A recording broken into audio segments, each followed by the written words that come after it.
Welcome to Old Harbour News. It's Saturday, December 16, 2023. Here are the headlines. Police announce changes to Old Harbour vending zones. Old Harbour Bay fisherman murdered. Old Harbour taxi driver gunned down. Custos Golden commends significant achievements of community heroes. Canadian mining firm discovers more copper and gold in Bellas Gate. U.S. institution DFC seeks deeper economic ties with Jamaica and the Don Rep. Burke Road native Old Harbour High head girl Monique Robinson moving with purpose. And now the details. With the Christmas season upon us, the Old Harbour Police have announced the expansion of the town's vending zone.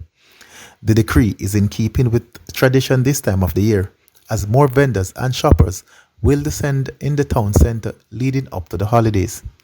Head of Operations at the Old Harbour Police, Inspector Randy Grant, says vending approval has been authorised along Vaz Drive and Market Street from December 8, 2023 to January 6, 2024. On the first day since the imposition of the temporary vending rule, vendors were observed constructing makeshift stalls.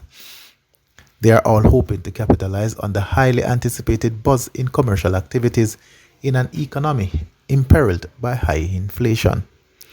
In the meantime, the police are advising members of the public to adopt safe practices and be very vigilant while conducting business and traversing public places throughout this Yuletide season. There is a tense calm in sections of Old Harbour Bay following the murder of a man Wednesday evening. According to the police, about 6:30 p.m., Donovan Taylor, otherwise called Donman of Narayan Lane, was shot dead by a lone gunman. The police say Taylor, a 36-year-old fisherman, was at a bar along the fishing beach when he was attacked and shot multiple times at close range. It is further understood that the fisherman had just returned from a day's work at sea when he was gunned down. He was rushed to the Mapen Hospital, where he was pronounced dead by a doctor and staff. No motive has been established for the killing, but investigators are theorizing that a feud involving men from within the community could be linked to this murder. Investigation continues. A taxi driver was found dead Friday night in the community of Bushy Park, 5 miles southeast of Old Harbour. He has been identified as 44-year-old Churchburn Housing Scheme resident Harbour, who plies primarily the Old Harbour to Gutters route. Following the discovery of Harper's body, detectives assigned to the Old Harbour CIB have commenced a murder probe. According to investigation, the police were summoned after residents heard a loud explosion about 11 p.m. A search of the area found Harper's body on the roadside lying in a pool of blood. Blood sample, a single spent casing, and a ganja spliff was retrieved from the scene by detectives from the Constabulary's Scene of Crime Unit. A white Toyota Probox driven by Harper has been reportedly missing. Custos of St. Catherine, Iselin Golden, has urged residents of Kitson to create pathways to empower the youth and emulate heroes of the community. She was speaking at the Kitson Builders Awards recently held at the community's resource center. 10 persons were honored on the day from the fields of healthcare, skills training, community building, institutional establishments, philanthropy, volunteerism, and security. 8 individuals received the Kitson Builders Awards, which included 103 years old James Taylor, retired public health nurse Una Woodfine, Fitz Albert Brown, Robert Brown, Evelina Ellis, Reverend Joan Fennell, Estriana Lang Harrison, and Steve Parker. Jermaine Hurst, whose heroic act prevented an attempted suicide along the Portmore Causeway, was presented with the Chairman's Appreciation Award, as was former head of the police in the area, Inspector Wayne Constantine, for his community policing efforts.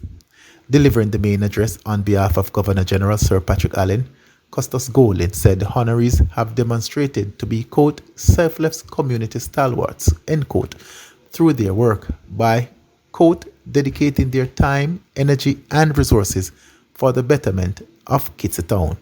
End quote. Mining firm C3 Metals is reporting the discovery of more copper and gold minerals from latest drilling ongoing at its Bellas Gate site located some 20 kilometers north of Odaba. In a news release posted on its website, the Canadian Incorporated Company said latest testing at its Bellas Gate site has unearthed a significant amount of ore containing large amounts of copper and gold. Further tests are pending for multiple holes, and drilling remains ongoing with 2 rigs, stated the Ontario-based company. At approximately 500 meters depth, the company is also reporting that it has discovered bornite and hypogene chalcocite mineralization, the latter well known for its high copper content. Last month, C3 Metals issued 115 million common shares of the company at a price of 0.07 cents per common share for total gross proceeds of $8,050,000. The U.S. International Development Finance Corporation (DFC) Chief Executive Officer Scott Nathan says his team and partners want to do more to deepen economic relationships within the Caribbean region. Scott's remarks came earlier this week after visiting Jamaica and the Dominican Republic, where he met with the leadership of both nations to explore how the institution can expand its work and deepen partnership. On Wednesday, Nathan met with Jamaican Prime Minister Andrew Holness and members of his cabinet, where he emphasized DFC's commitment to advancing shared priorities in heavy infrastructure, manufacturing, food security, healthcare, and small business support. The high-level meeting also discussed investing in climate adaptability and energy security in line with the U.S. Caribbean Partnership to address the Climate Crisis 2030, which was announced by U.S. Vice President Kamala Harris at the Summit of the Americas in June 2022. Mr. Nathan also participated in a business roundtable to explore the potential investments in energy, health, manufacturing, and information and communications technology with Jamaica-based companies. The CEO noted that DFC is working to open an office in the region to increase investment in private sector development in Jamaica and other partner countries across the Caribbean. He completed his visit to the region with a stop in the Dominican Republic. At the Presidential Palace in Santo Domingo, Nathan announced a $200 million loan to support the financing of small businesses, as well as DFC's plan to open a new office based in the Dominican Republic capital, focused on increasing regional investments. Finally, crime and violence are unfortunately an all too real part of many of our lives. That being said, few of us have experienced the trauma of staring down the barrel of a gun. This was the reality of Monique Robinson when she was very young.